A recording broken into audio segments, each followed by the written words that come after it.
ରାଉରକେଲାରେ ଜାତୀୟ ଯୁବ ଦିବସ ଓ ସ୍ୱାମୀ ବିବେକାନନ୍ଦଙ୍କ ଜୟନ୍ତୀ ଅନୁଷ୍ଠିତ। ସ୍ୱାମୀ ବିବେକାନନ୍ଦ ଲୋକସଂସଦ ଯୁବ ବିଭାଗ ସୁନ୍ଦରଗଡ଼ ଜିଲ୍ଲା ଶାଖା ତରଫରୁ ଜାତୀୟ ଯୁବ ଦିବସ ଓ ସ୍ୱାମୀ ବିବେକାନନ୍ଦଙ୍କ ଜୟନ୍ତୀ ବେଦବ୍ୟାସସ୍ଥିତ ଗୁରୁକୁଳ ଆଶ୍ରମଠାରେ ପାଳିତ ହୋଇଯାଇଛି।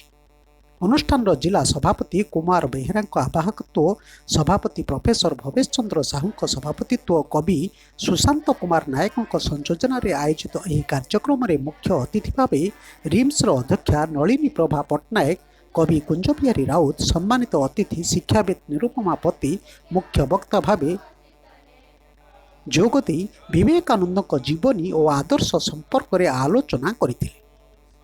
ଅତିଥିମାନେ ସେମାନଙ୍କ ବକ୍ତବ୍ୟରେ କହିଲେ ଯେ ଯୁବପିଢ଼ିଙ୍କ ପାଇଁ ମାର୍ଗଦର୍ଶକ ଥିଲେ ସ୍ୱାମୀ ବିବେକାନନ୍ଦ। ଆତ୍ମାର ଅମରତ୍ୱ ଯାହା ଆମ ସଂସ୍କୃତିରେ ବିଶ୍ୱାସ, ତାକୁ ବିଶ୍ୱ ଆଗରେ ଉପସ୍ଥାପନା କରିଥିଲେ।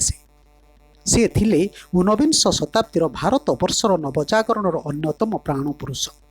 ଜଣେ ସମାଜ ସୁଧାରକ ଭାବେ ବହୁଜନ ହିତାୟ ବହୁଜନ ସୁଖାୟ ନୀତି ଆପଣାଇଥିଲେ। ସେ ଏହି ଅବସରରେ ପୂର୍ବରୁ ଆୟୋଜିତ ହୋଇଥିବା ରାଜ୍ୟସ୍ତରୀୟ ଚିତ୍ରାଙ୍କନ ପ୍ରତିଯୋଗିତାରେ କୃତିତ୍ୱ ହାସଲ କରିଥିବା ପ୍ରତିଯୋଗୀମାନଙ୍କୁ ଅତିଥିମାନେ ପୁରସ୍କୃତ କରିଥିଲେ।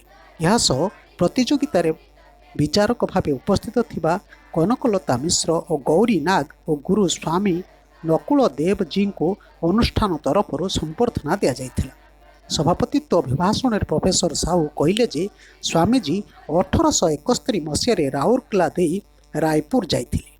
ତାଙ୍କ ଆଦର୍ଶରେ ଅନୁପ୍ରାଣିତ ହେବା ପାଇଁ ସେ ଆହ୍ୱାନ ଦେଇଥିଲେ। ଜିଲ୍ଲା ସଂଯୋଜକ ଶ୍ରୀ ବେହେରା ଅତିଥିମାନଙ୍କ ପରିଚୟ ପ୍ରଦାନ ପରେ ସ୍ୱାଗତ ଭାଷଣ ରଖିଥିଲେ। ଶେଷରେ ସମ୍ପାଦକ ଡକ୍ଟର ଉମାକାନ୍ତ ପଣ୍ଡା ଧନ୍ୟବାଦ ଦେଇଥିଲେ। ଏହି କାର୍ଯ୍ୟକ୍ରମରେ ଯଶପାଲ ସିଂଙ୍କ ସମେତ ବାସନ୍ତୀ ନାୟକ, ଜ୍ୟୋତ୍ସ୍ନାରାଣୀ ଦାସ, ସୁନିତା ପ୍ରେମଶିଲା, ମମତା, ପ୍ରିୟଙ୍କା, ନମିତା, ସୁଜାତା, ସୁଷମା ଓ ମନୀଷା ପ୍ରମୁଖ ସହଯୋଗ କରିଥିଲେ। ବ୍ୟୁରୋ ନ୍ୟୁଜ ଓଡ଼ିଶା କଥା। ଓଡ଼ିଶା କଥା ୟୁଟ୍ୟୁବ୍ ଚ୍ୟାନେଲଟିକୁ ଆପଣମାନେ ଦେଖୁଛନ୍ତି, ମତାମତ ଦିଅନ୍ତୁ, ଲାଇକ୍ କରନ୍ତୁ, ସବସ୍କ୍ରାଇବ୍ କରନ୍ତୁ ଓ ସେୟାର ମଧ୍ୟ କରନ୍ତୁ।